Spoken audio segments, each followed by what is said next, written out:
WhatsApp audio.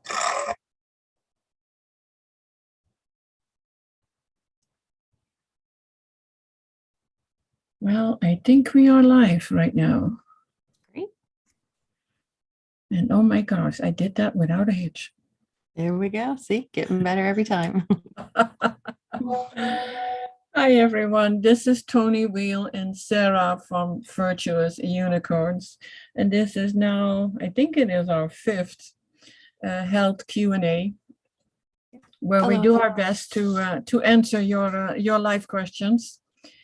I am a Dr. Morse trained, certified detox specialist, regenerative detox specialist.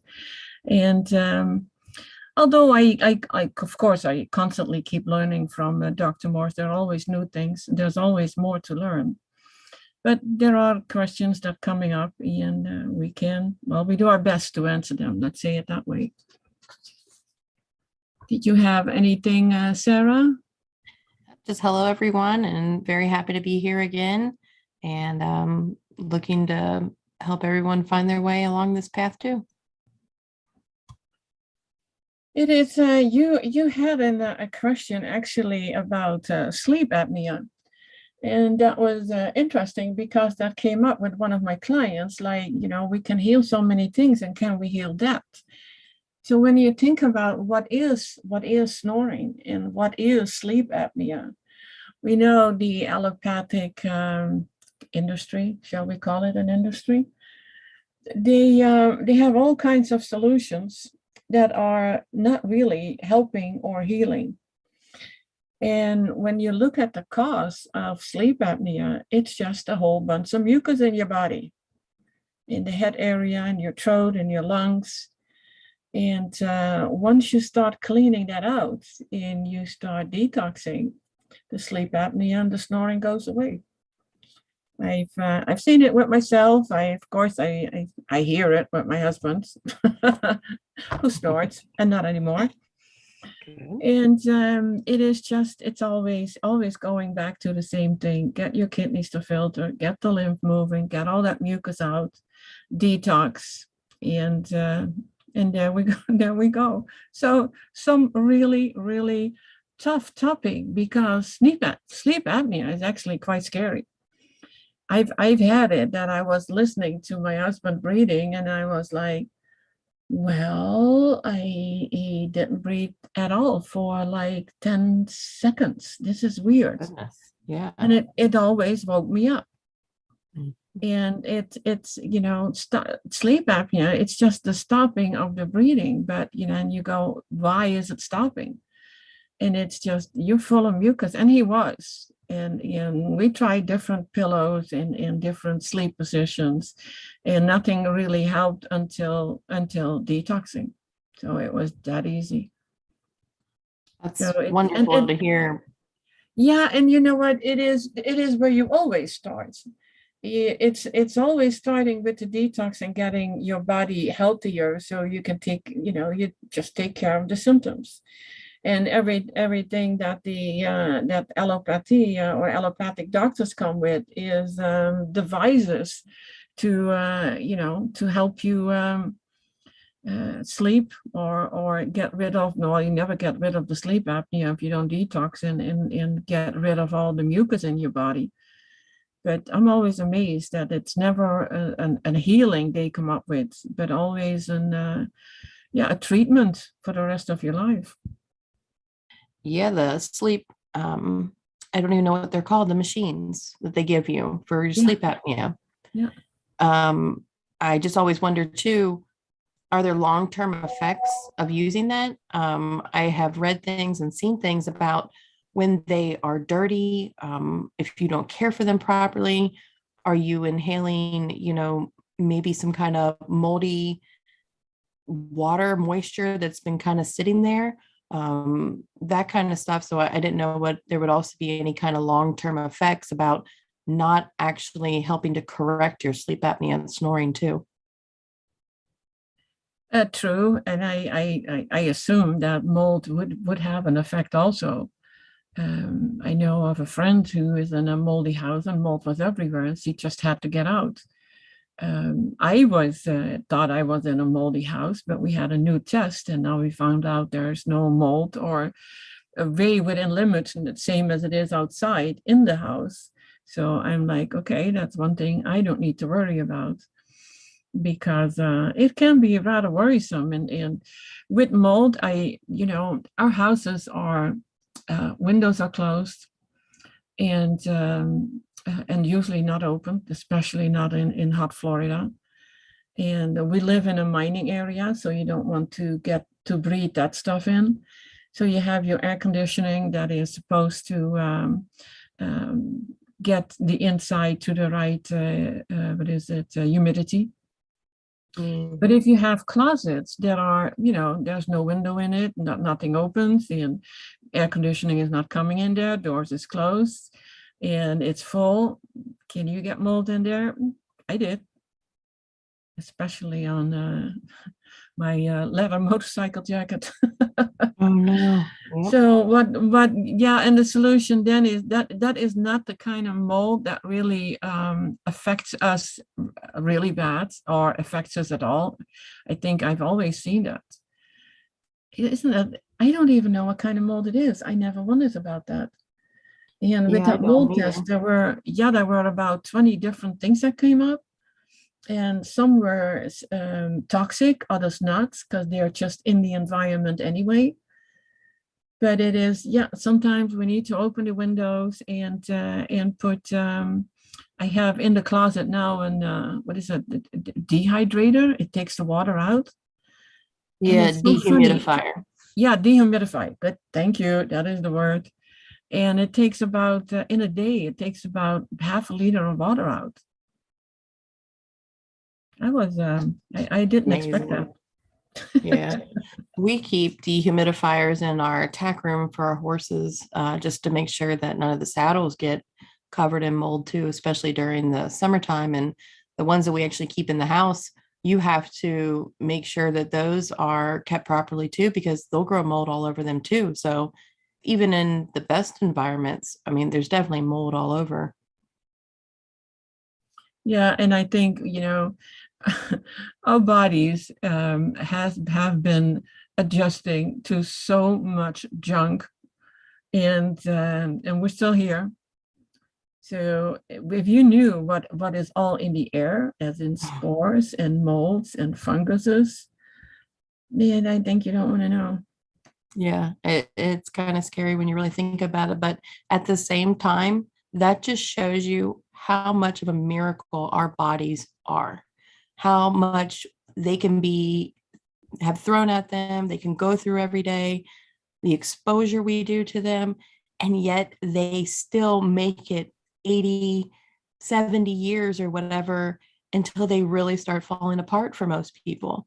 I mean, they're just sheer miracles. So imagine if you have been taking care of this body since birth. You've had a clean diet, no mucus and everything. What would you look like at 70, 80 years old? Would we look like we're 20, 30 and feel those ways too? So the body is just an absolute miracle on how it is constantly trying to keep us alive, constantly heal itself, and just always taking care of itself. Yeah, and I think what we have to do is, getting on a better diet, getting rid of all the the meat, the dairy, the eggs, the cooked foods, the beans, the grains, and give it the best option to be healthy. Absolutely. And be well hydrated. I think that is an issue even for the people who are detoxing and are on all fruit. It is sometimes it's I hear when you are, it's a different topic again, but it's always related to the detoxing with hydration. When you eat fruit, and say you eat 3-4 apples in the morning, and you have some oranges in the afternoon, and maybe a banana in between, and a bowl of grapes, and you're good throughout the day. But then think about how much liquid you actually got in. Not much. And that's where I see the dehydration pop up. So we definitely need more. And as long as you're detoxing and not well hydrated with all the fruit or the juices, then please do drink some water. It helps you getting the toxins out. It helps your bowels move along, and it is needed. Absolutely. And how much water do you recommend during detox if you are eating pretty much all fruits and also drinking fruit juice? Yeah, I always go for a liter. I make a liter of lemon water in the morning, and I have that wherever I am, and I drink it throughout the day. So I don't, drink it all at once or in a few hours. I drink it throughout the day. And if you don't like lemon water, then have a liter of water. And and lemon water, you do get used to it. I know I've said before too that we drink warm lemon water, especially this time of year. And at first, I didn't like it either, but you just keep getting through it. I don't know pretty much anyone that ever had even just a bit of like whiskey or alcohol or beer the first time they had it, but they just kept getting through it too. So you can definitely do it with some lemon water too. And eventually you start craving it and whatnot. I think it's actually pretty good. The only thing is, after a few hours, it's not warm anymore. It gets to the room temperature, whatever your room temperature is. Well, when we're doing it for that way, we're doing it for like smaller kind of cups or whatever, and just to try to help warm us up. Or of course, if we're 100% still getting mucus out too. So, anytime we're feeling anything in our throat or anything like that too, that definitely helps us to break that up. And aside from what everybody thinks about, oh, well, lemon is bad for my teeth. One, it's in the water, but then two, lemons are not bad for your teeth. I wouldn't walk around with one on my teeth like a mouth guard or something like that. But actually, I believe that lemons have like strengthening qualities and they actually help with your teeth. Do you know anything about that? I've heard that too. Yeah. And I can see that because it's actually rather detoxifying. So lemons are always great. I add lemons to pretty much everything, to the grape juice, to the apple juice. And now in the last week, a few weeks ago, I was on a farmer's market, and there were people who brought in the stuff that they made at home. And one lady was selling salsa, and I was looking at the ingredients and that little jar for $8. And of course, I want I always buy something there, even though I think it is a little overpriced, but for all the work they put in, of course it wasn't, but I got to a point like, well, I can make that myself too. And I cannot always go to that farmer's market. And so I started making it my way. And you know what? It's only lemon, tomato, and cilantro, and a little parsley, and a little cayenne, and a little curry powder. And it is delicious. Oh, that's wonderful. It's absolutely delicious. I was actually spooning it out of the jars. That's good. It's really good. We make salsa also, and it's a lot of work, but not so much. But we hand cut all of our stuff up too, just so it's nice and fine. So it can be a little time consuming. Oh, well, I have a food processor, so there it goes. There you go. That's less than 5 minutes. Clean it all up, goes in the food processor. Of course, you don't make it all really, really fine. Yeah, it needs to have the chunks in it, but the parsley needs to be, cut up reasonably well. And it works. And I was actually amazing about how easy it was. And of course, I put for sauces, I put stuff in the blender, and have a sauce. But now I have to say that the idea also came because this was the first time in probably 20, if not 30 years, that I had a delicious tomato. And the person who was selling these tomatoes was also selling the tomato plants. So, now I have 6 tomato plants and they already have tomatoes. Oh, that's wonderful. Well, you are in Florida, so this time of year, they're not going to grow in the northern parts. No, well, maybe in a greenhouse. Yeah, that's true. Very true.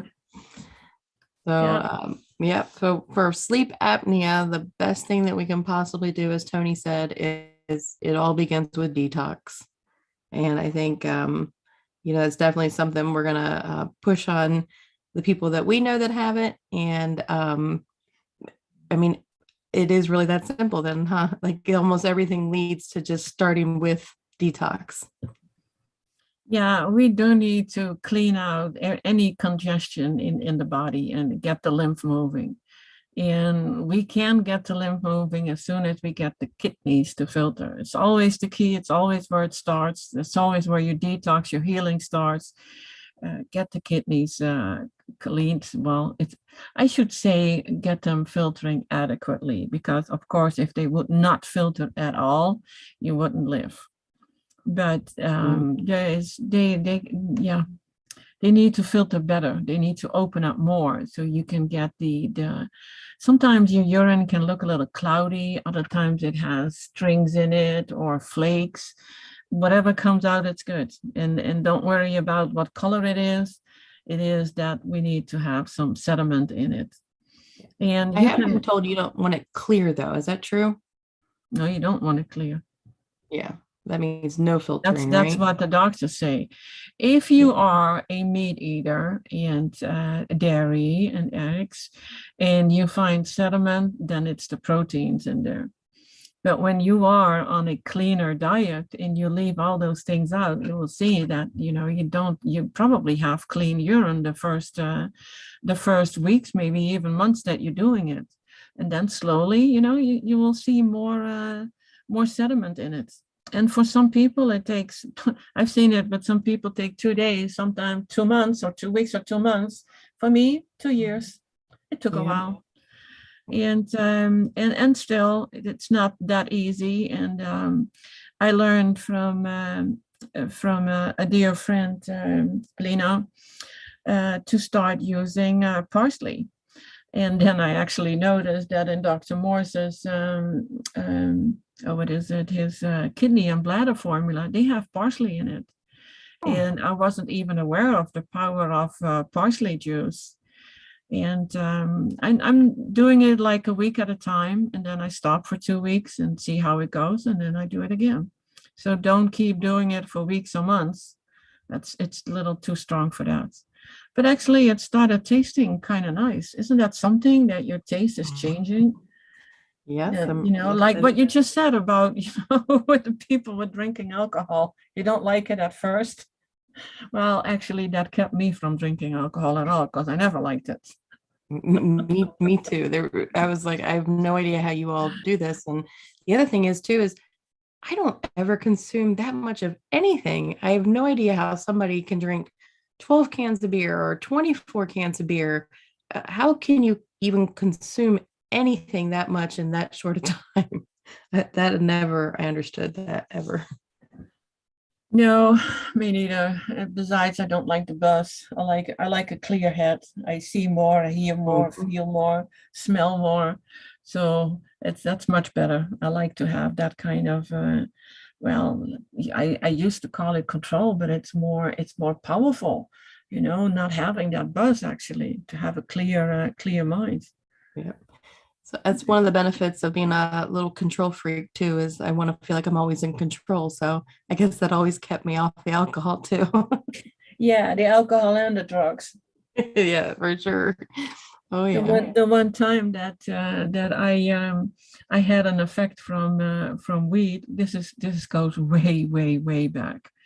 And I had made cookies, and back then you had actually what was it called? It wasn't called weed. It was called hashish.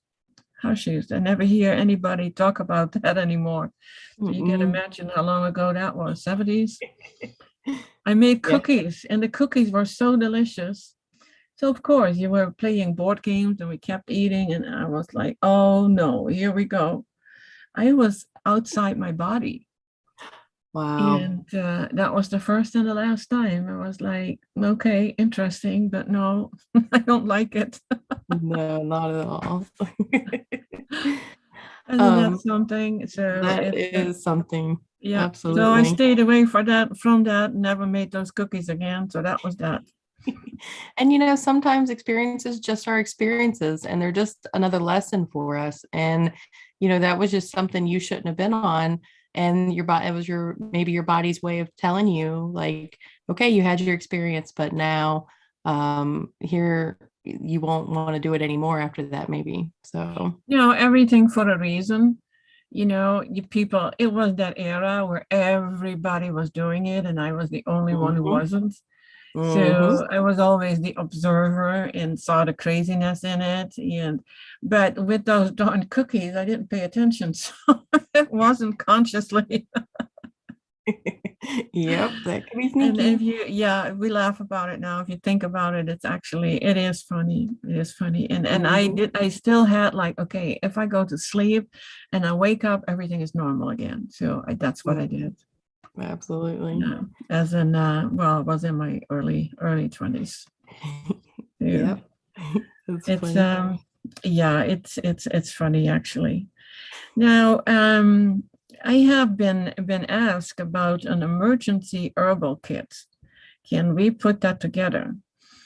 And when you think about an emergency, what kind of emergencies can pop up? So I was thinking about like snake or spider bites. The things that you can use then, having an anti-spasmodic, if you have a bleeding, heavy bleeding, what is it that you all can use? And sometimes there's even stuff that you have in the kitchen, like cayenne and cinnamon. And that makes me also go back to a heart attack that I had.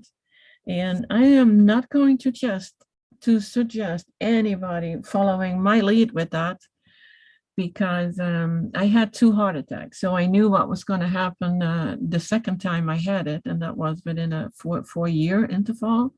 And they always tell you, oh, you had one, you will get another one. And I totally forgot about that whole heart attack. I stopped medication, or as soon as I got out of the hospital the first time. And I started on a tincture that was hawthorn, and that is known for helping the heart, hawthorn, cayenne, and garlic. And these tinctures, so they are extremely strong and disgusting. But hey, you do what you need to do. So I did that for pretty much a year, which was quite long, because, healing is always, it shouldn't take that long. It's not a treatment.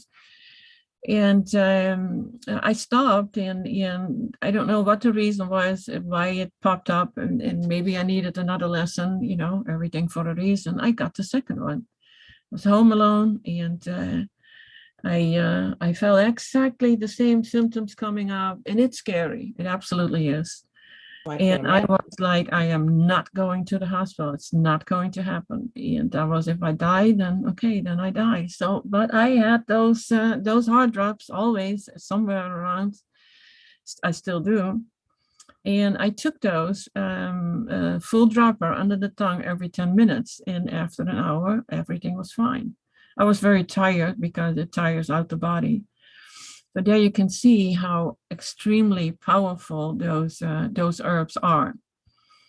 And it's actually what they do in the hospital. It's giving you the synthetic way of opening up the arteries, which is what the cayenne actually does. So cayenne is one of the things, you can have it in a tincture at home. You can have, and cinnamon is it helps dilating the blood system, cayenne and cinnamon. If you need to throw up because you need to get stuff out, you have an herb that is called obelia. So don't take that unless you want to throw up, something that has to come out, because it's no fun. And with Dr. Morse, he and I heard him say that he said have always one lymphatic formula, one kidney formula, have the parasite M, which is for what is it? Oh, this is crazy. Now I forgot the word.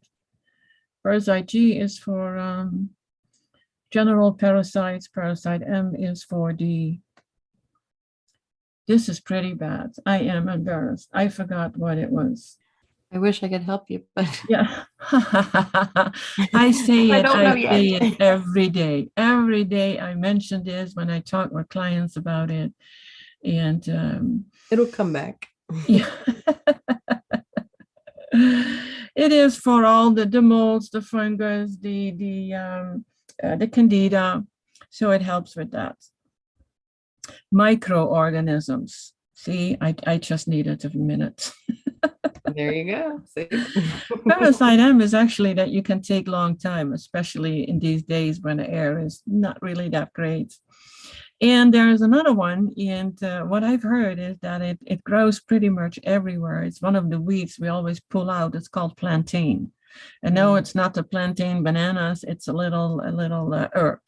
Grows in between, usually in between brick. You see it often there. I haven't seen it in my yard. There is something else that I still have to figure out what is growing there because it grows fast and in every pot and plant that I have out there. And I learned over the years that if you have a certain symptom, there is always an herb growing nearby that you need. So now instead of knowing, okay, I have this symptom and I need to work on that because it's related to kidneys or pancreas or whatever gland in the body. And I have to look at what actually that one particular herb is for. I may be surprised. I haven't done that yet. Yeah. You now have these, you have this software where you can take and it's actually free. It's an app on your phone. And you can take a picture and then it tells you what it is. Yes, I have seen that. And a lady used it to identify some flowers for me one time. And it was accurate. I do not remember what it's called, but I'm sure if you just search app for identifying plants, it'll come right up. The one that I have and which was free is called Plant Snap. So plant and then SNAP. Now you may have to take more, several pictures of leaves or flowers because it happened that I had a variety of outcomes until I found out that was like, okay, this is the one that I'm looking for. And so I've been taking pictures everywhere from ground covers, like, okay, what is this? Pretty flowers. Sometimes in your yard, you have these tiny, tiny flowers growing and they're so pretty. They are. And what I was going to say too is we do get poison ivy where we live, and I wish I could remember too. I'm sure I can look it up right now, but I know exactly what it looks like. I'm going to look it up. But if you get this other plant and you rub it all over where you have the poison ivy, it does take it away. So my mom does get poison ivy, and she rubbed it on her arm, and it took it away pretty quickly. Yep. Yep. And it grows close by. So it's always there's, something there in nature to help us. Again, God was very smart and creative when creating the whole entire world and creating us. Our bodies are meant to heal themselves, and, the herbs are always right here for us. It is. And this comes back to what somebody was mentioning in the chat is about cannabis. And cannabis is a valuable plant, but the way that we have been, people have been using it or actually more abusing it, it's definitely not for health. But if you would use it like, we use the parsley or other herbs and add a little of your homegrown plant to it, I would say yes, but not the plants that they grow now for the industry. I do not trust them at all. Especially as how much they are growing and how much is popping up everywhere. It's like becoming the #1 bookseller on the New York's list now. Why is all this coming out now? Yep. Yeah, because so much can be added and we're still not allowed to have a plant in our house. That was actually in Holland still the same. We did them because there was no control over it. We still had a cannabis plant. And for me, it was more, it's a fun plant. It's a pretty plant. And I do like the smell of it. Mm-hmm. But Yeah. no, I would never, absolutely never smoke it. First of all, Mhm. the smoke in your lungs is never good. Doesn't matter what it comes from, not even from a healthy plant. And if you could add a few leaves to your smoothie, yes, there is a benefit. But other than that, no, there isn't. Yeah, and we do see those questions a lot too, like in some of the chats over on Charlie's channel and stuff like that, where people ask questions about, but it helps my mind, it helps to relax me, it helps me to feel connected and closer to God, those kinds of things. And that is the topic that maybe we can approach one day, but it is, we definitely should not be using it. If anything, you could use it in an incense. But I mean, I haven't even really researched all the THC that people are taking now, or I don't think it's THC, but those, I don't know, all the oils they have coming out now too, and everything, and all the shops that are popping up on almost every corner. But maybe that can be a topic for another show. Yeah, it's true, and it's when people say it helps them get closer to God, be more relaxed, etc. You probably haven't tried to be on all fruit, because that Mhm. is actually where the changes start, with that high frequency. If I had not known about that, I would not be with everything where I am today. And I think that is actually where the magic is. I would never put the magic in just one plant. I mean, the Right. magic is being high frequency. And you may need the plant if you still eat low frequency food. I can see what a plant can do for you. But when you get on high frequency foods, everything changes. Absolutely does. The clarity that's there, the way you can meditate, the way you sleep. I mean, I can't even begin to describe it. I mean, some of my past, I grew up with the typical American diet: hamburgers, hot dogs, chicken strips, French fries, sodas, all that stuff. And then I went to vegetarian, then I went to becoming a vegan. And it wasn't until fruit that, I mean, it literally changes, and it changes fast. Detox is rough, but you get through that detox, it's not bad at all. And I did mine over a summer of juicing oranges. And fortunately, we did find a place that would supply to restaurants. We were not able to pick them off our, own trees, but we did the best that we could with what we have available to us. And I mean, I can't even begin to tell you how wonderful you feel. And I work in a field. I have horses. I mean, I'm very physical, and I had energy all day long. And I'm in my early 40s, and I still had just so much energy, even in the hot summer. It was just amazing. So I can't even begin to tell you how good it feels once you make it over that hump.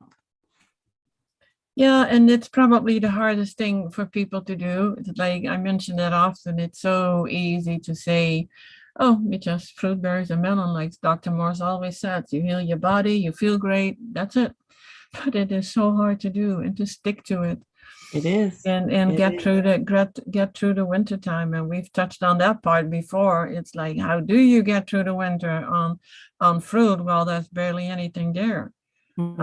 I live in the middle of the orange groves. Cannot even get an orange here. It is that I just saw from a local farmer who was offering boxes with oranges, and I was like, okay, I gotta go there because the stores didn't have any. Mhm. So, but yeah, it's fruit is amazing, and even if there is not much available, there's always something. It's not that you need a big variety of fruits. It's the apples are always there, bananas are. I thought oranges were always there too, but not so much. And then you have the frozen fruit, so you go to the second best. Absolutely. And I shop at a grocery store. I mean, that's all I can get. And so I do the best with what I have available to me. So we go, we wash everything, and we bless it, and we, put good intention into our fruits, and we eat it. And that's what we have available to us now. So that's what we do. And you're right. In the wintertime, we're kind of down to apples, grapes, and oranges. And, like I'll still have bread occasionally, but I can tell you when I do it, it makes my stomach hurt sometimes. But, it's not the end of the world. You just kind of move on and clean it up and wait for spring and summer to come back around. Yeah, I know I have to stay away from bread because it makes me very, very tired. And even though if I ate bread, then it was from millets. It's millet bread. And like Dr. Morse said, it is if you have to have some grain, then make it millet once a week, maybe, not more often. So that is an option. And but make sure to don't mix it with fats, because that is where you feel the worst bloating and tiredness. Yep. I've had it with bread so bad, and I spoke with somebody about it that yesterday. Even in the morning in Holland, it was for us, we had croissants in the morning, croissants with cheese, delicious, and butter, of course. We're talking about a long, long time ago. I'm not doing that. I haven't had that bread in probably 20 years. Wow. And but then, even though I was only up for an hour, maybe 2 hours, 15 minutes after eating that, I was like in a coma. I could stay awake. I fell asleep in 15 minutes, and then I was fine again. I don't know what the chemistry in my body is with that, but it was so interesting to hear somebody say to me yesterday, they had exactly the same. So, it's strange. I don't kind of imagine it's like a little factory that they all of a sudden got this huge delivery, and now everyone in the factory is like, what? Now we have to go deal with this. Yeah. I imagine that's what goes on in our bodies. It is very interesting, especially when you pay more attention to it. That's why with whatever you eat, then write it down so you get a better connection, because we have always so many things to do throughout the day, and then we have a pain here or there, we feel bloated or tired, and it's like, well, what's going on now? And you can pretty much always relate it back to what you ate or what it did to your body. Absolutely. So it's keep track of that, so you really learn what certain foods are doing to you. Yeah. And again, like we discussed, I don't know if it was last show or the show before, but the truth is simple, and your food is simple, and it will become more limited, but that's not a bad thing. And once you get past it all, you'll kind of see it, and you will start just wanting oranges or just grapes, or occasionally you're going to want something else too, but there's just so much variety in everything we do. I mean, you go to the grocery store, you can't even pick out a bag of chips. There's just so many varieties of chips and flavors, and we're just so overwhelmed with everything. And so we just really need to make everything simple. Make life simple again. That's a good one. Let's put that on a t-shirt, and then with a big bowl of fruit. I was thinking about making t-shirts about the fruitarian lifestyle. We should talk, be Colleen. Healthy, eat fruit. Yeah, you should get with Colleen and you guys make that shirt that says "Make life simple again," and then just have a bowl of fruit. Yeah. Well, I'm a designer, so I should be able to do that. There you go. I made in, oh my gosh, this is in the 90s. I had a large e-card website. It was one of the 3 largest e-card websites on the internet in the 90s. So I designed lots and lots of postcards. I haven't done the t-shirt designing yet. I have one design actually, but I haven't done anything with it. There's so many other things to do. That's pretty cool. I saw a question from Winnie. And you mentioned it could be nice if you could talk even more about living virtual. I was looking at that too. Yeah, I don't know what you mean, Vinny. I think she means virtuously. So I was going to maybe touch on that. Well, since you chose that name, so you talk about that. Absolutely. Living virtuously is just making the best decisions you can every day. And that doesn't mean that, you're gonna, oh, I wish I would have said that differently, or I wish I would have handled that decision better.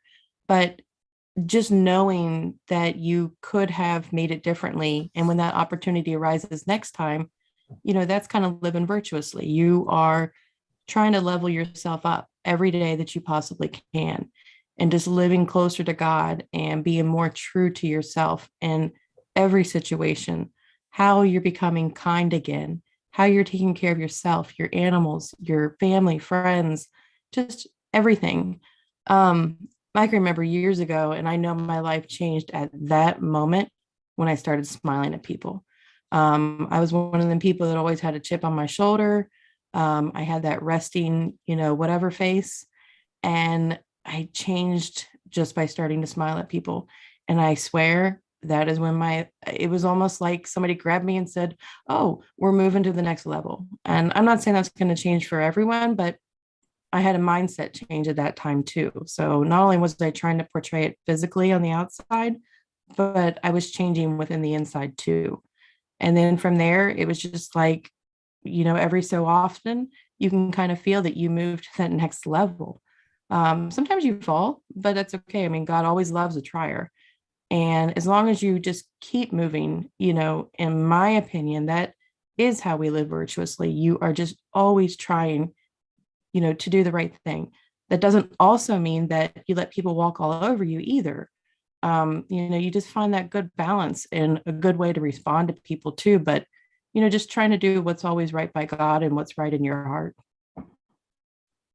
Do no harm, not to yourself, not to anything, not to anybody. Absolutely. That Yeah. that should definitely be number one. Yeah. Well, the law of nature is actually very easy. And I think children know it.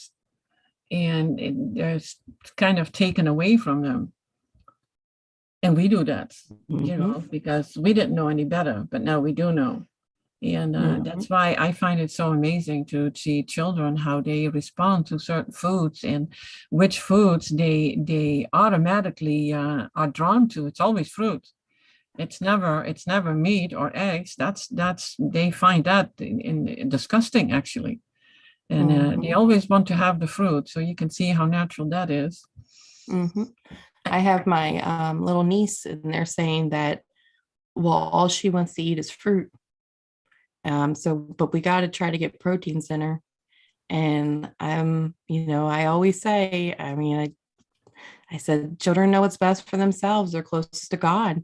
And, just let them, kind of, but they say, well, my doctor says it's too much sugar. And I say, well, I know I'm not a doctor, but no, it's not. So yeah, It's that. just it's the sugars we need. It's the sugars we Mhm. thrive on, not the Yeah, proteins. We have an interesting article about proteins, and we have it on the Free Sense website. I'll And put a link to that in the chat. yeah, if you can find it. But it is if we don't need those proteins, we need the amino acids in fruits. That's all we need. Again, what are they pushing so hard? Protein. Protein's everywhere. You need your protein. You need your protein. Because it Just keeps all us kinds of sick. stuff. Yeah, Yeah, because that's what kills us. yeah. Kills your kidneys. I have to respond to Tracy about refilled cannabis is like anything used with balance. I have used it in creams for aches and pains. And that makes me think about treating again.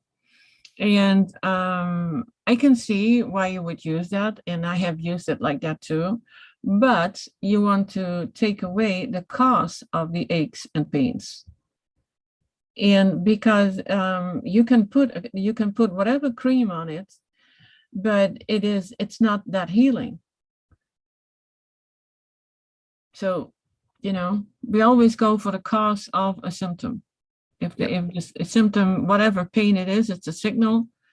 And yeah, And also, too, cannabis is an herb. So we should not use herbs all the time, indefinitely. Herbs are a tool to help us get to where we need to be. It shouldn't be something you use all the time, similar to what we talked about with the celery juice, in the last episode too. I mean, it should be used for just short periods of time. Is that correct? Yes. Mm-hmm. Yes, even all the herbal protocols, it is a protocol. You do it like for 3 months and then you stop and you see how you're doing. And then in a few months you reevaluate and see what would be the next step and how was your diet. Is this Tracy is responding. I know, before your diet cleaned everything up. I know. Good for you. I like that. Oh, yeah. There's another question in the chat too, a little bit further up. It was actually below Winnie's.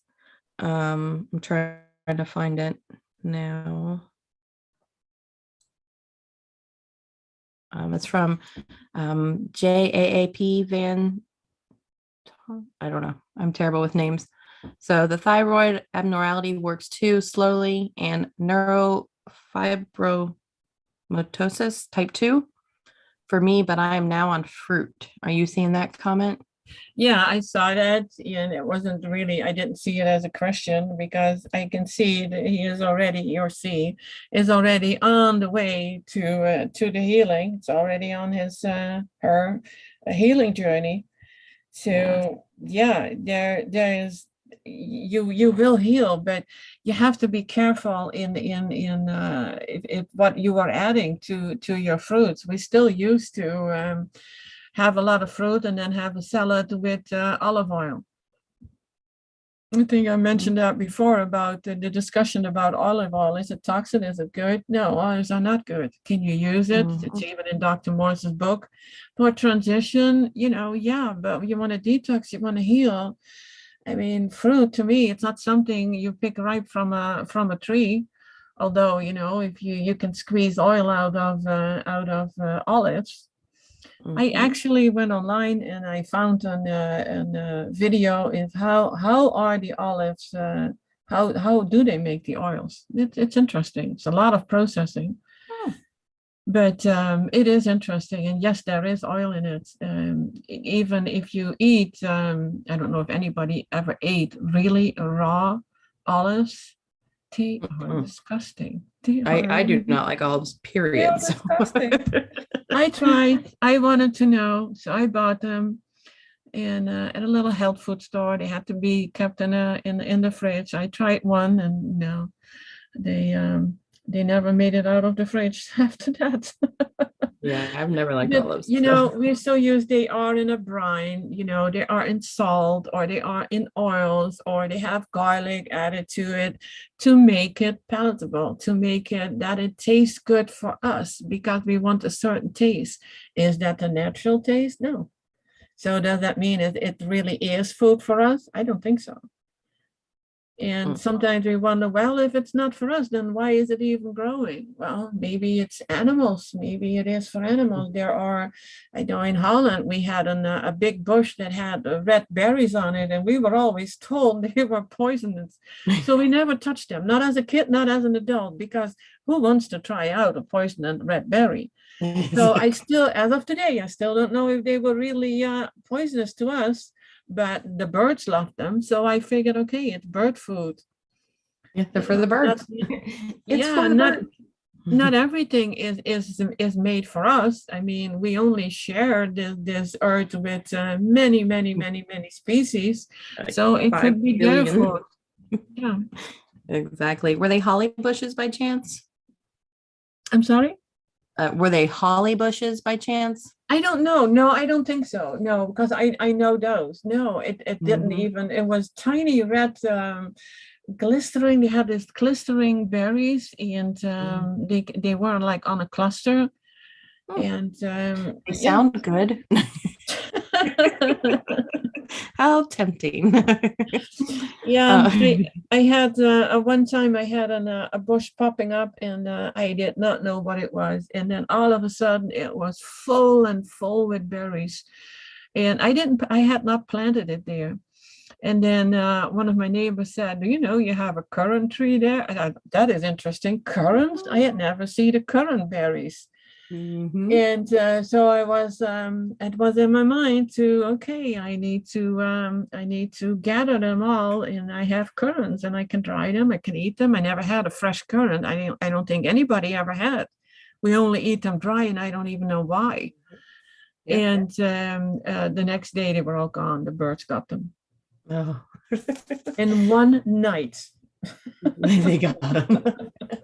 You bring up such a good point about that, it's probably not for us then, that plant or that berry or whatever, because a lot of people think that the vegetables are for us, which, yeah, I mean, we could definitely eat them. It's just a slower process in digesting them. But are those vegetables for the animals? Or how many vegetables have we, created over time too? Like, what is a real, like, what are supposed to be here and what's actually been created, like we've made.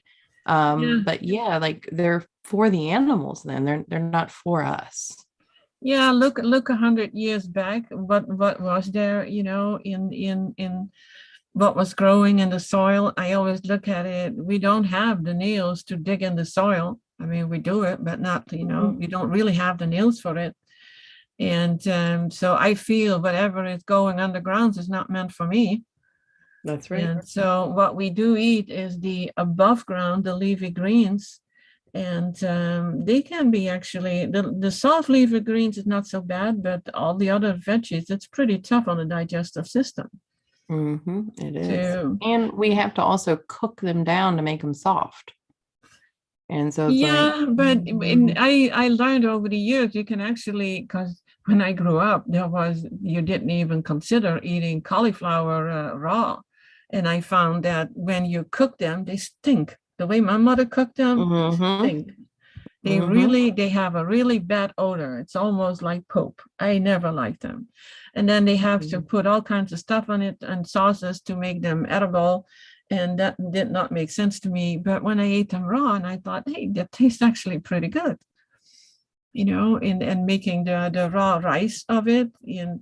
But still, it is not really one of the better plants for us. And do you see it growing in the wild? I always go back to, does it grow in the wild? No, it doesn't. mm-hmm. Yep. And And it can be hard to know what grows in the wild too, just because everything is so clear cut nowadays too. yeah, Mm-hmm. there's a question from Tracy, what to do with a thyroid? Still taking thyroid herbs and iodine. I would not take any iodine. It's not good for you, but I would do take. And I had a thyroid problem since my since my teens actually, and I was put on medication back then and lost a lot of weight. And I was a young mom, so I got pregnant pretty young at 19. I was a mom, and I had stopped all the thyroid medication. Never ever took them again in my life. So I always had a weight issue too. But the funny thing was, when I was on all fruit, I can't say that I lost all the weight I wanted to lose, but on all fruit, it just goes down. So that's no longer an issue. I know what it is now, but I do know that my thyroid is not 100% healed, and I'm taking Dulse flakes. And I had about a month ago, I was 100% fruit then for 2 weeks, and I was so cold. And I'm in Central Florida, subtropics. There was no reason for me to be cold, but it didn't matter in sweaters and blanket, I was still cold. But I hadn't taken the Dulce anymore. So that is, little iodine.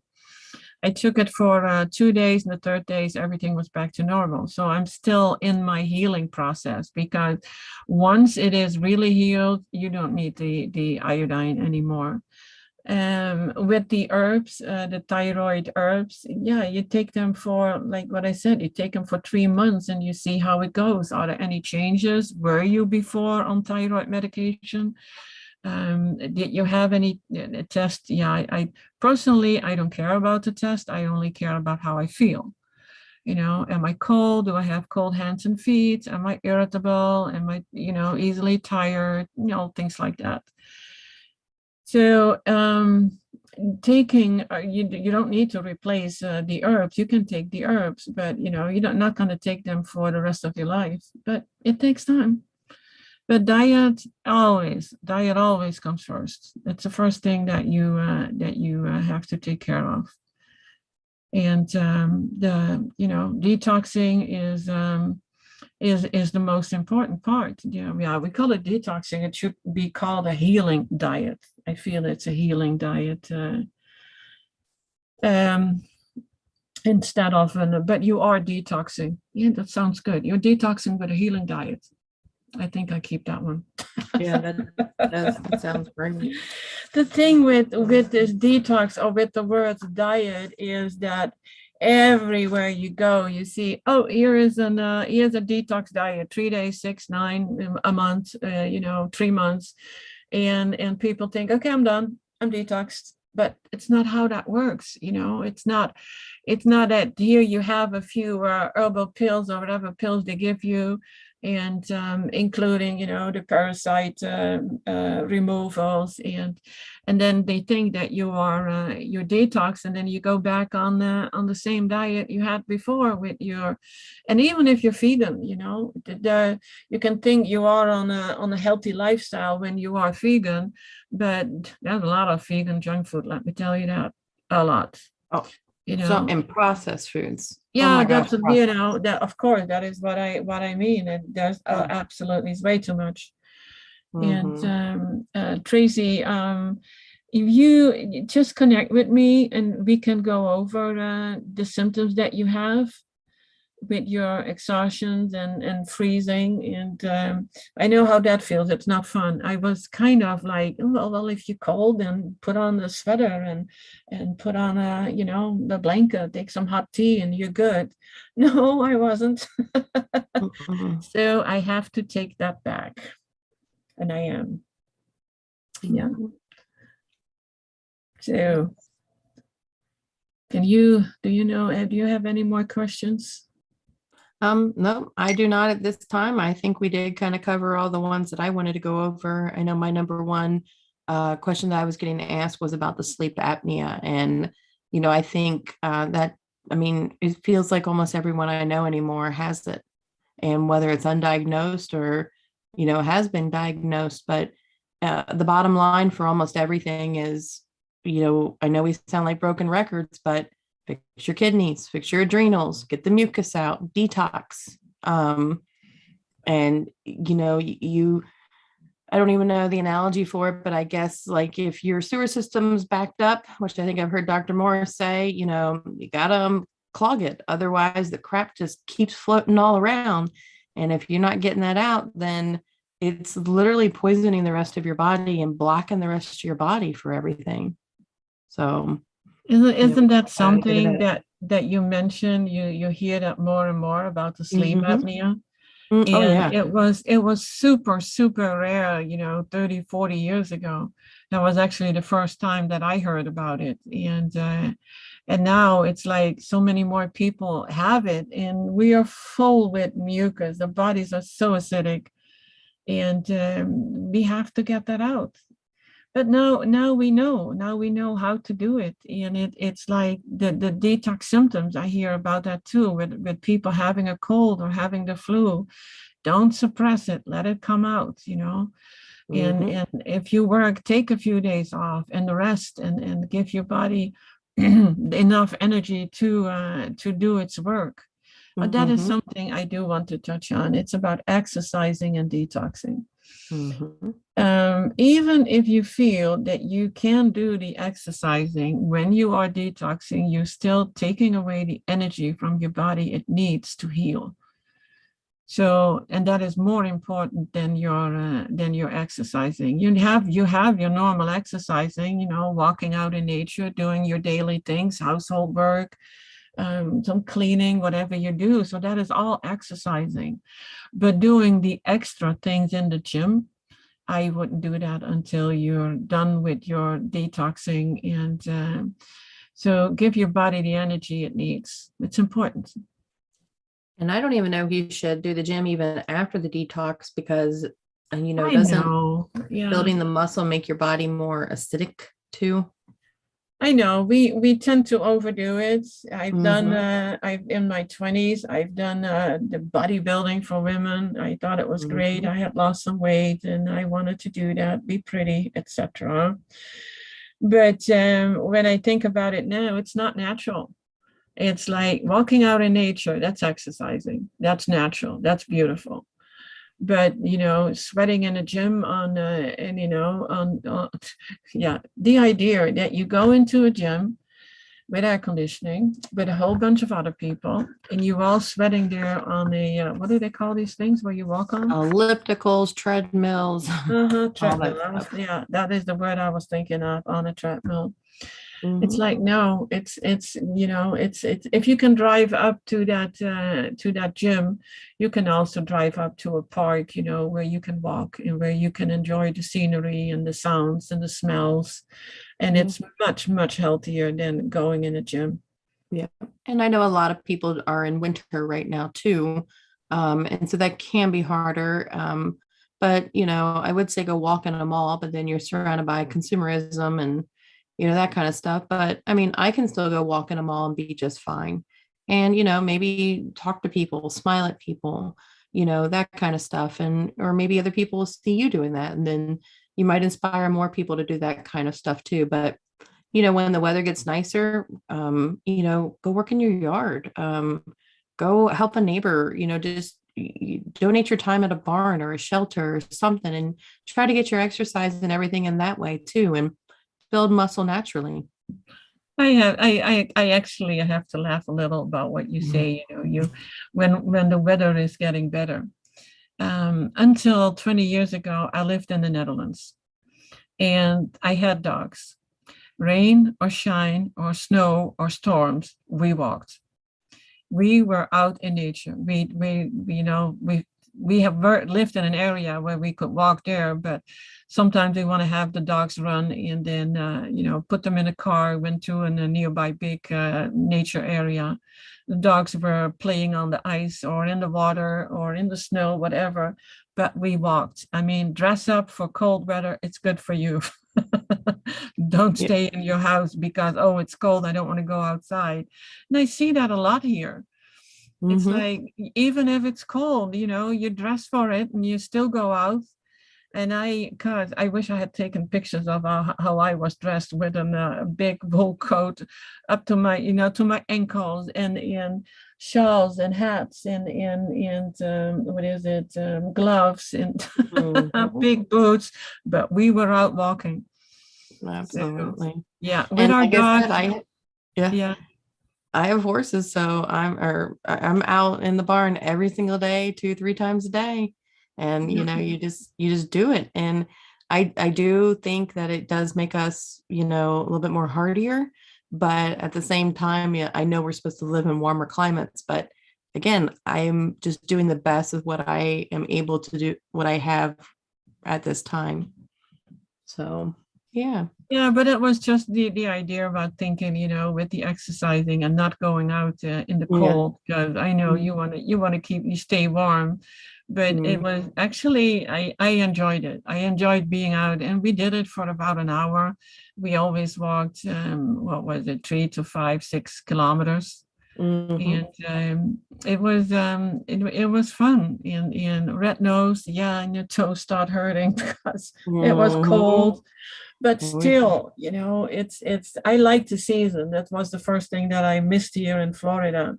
And Mm. yeah, I got used to the warmth and it being nice, and then wonder, would I want to be out in the cold again? Yeah, But that does bring up a quick question then maybe is I believe I heard Dr. Morse is the cold weather is yep, detoxifying. yep. And is it acidic or is it alkaline? I can't remember which one. Alkaline. Alkaline. It's actually So alkaline. Yeah. yeah. So that is why we then our bodies automatically start detoxing. So that is where you have the snivels and the colds coming Mhm. out, and that is the cleaning time for your body. It's like in springtime. We clean houses, it's a cleaning time. So that Mhm. is just before that. So is there anything behind like the polar bear club or like in what's coming to mind is in Russia where they take the dip in the snow covered water? Yeah, well, no, Ice thank covered you. water. Yeah, Yeah, I'm no not gonna, thanks. I'm not gonna overdo it. Exactly. No, Oh, I think it's I applaud the people who do that, and I can see where it strengthens actually your body. And yeah. that is why it's the same as with cold showers, it helps the lymph moving. Start with cold, warm, hot, cold, and then and end with cold. And that Mhm. has never been one of my favorites. And Mm-mm. Yeah, it's because hard to do reverse. yeah, that kind of cold I find quite shocking. But if I go out, dressed well in cold weather, then Yeah, it's nice. I'm prepared. I always imagine if I jumped in like the polar bear club, I would just like sink to the bottom and they had to pull me out in a full thing of ice. Yeah, It'd be I such a wouldn't do it. shock. I would have an excuse like, oh no, my heart would not be able Yeah, to I handle that. can't I have handle it. My ticker. Gotta take care of my ticker. Okay, well, Okay. we passed the hour again, so Yeah. we're gonna end it here. I hope you guys are gonna be back next week, have a bunch of questions for us. This time Mhm. I had to say like, okay, everybody is healthy. We got very few questions. So please, Everybody's if you probably have coming any, back from the holidays still. yeah, yeah. So it is like, please, if you have questions, email it to healthywithfruit@gmail.com.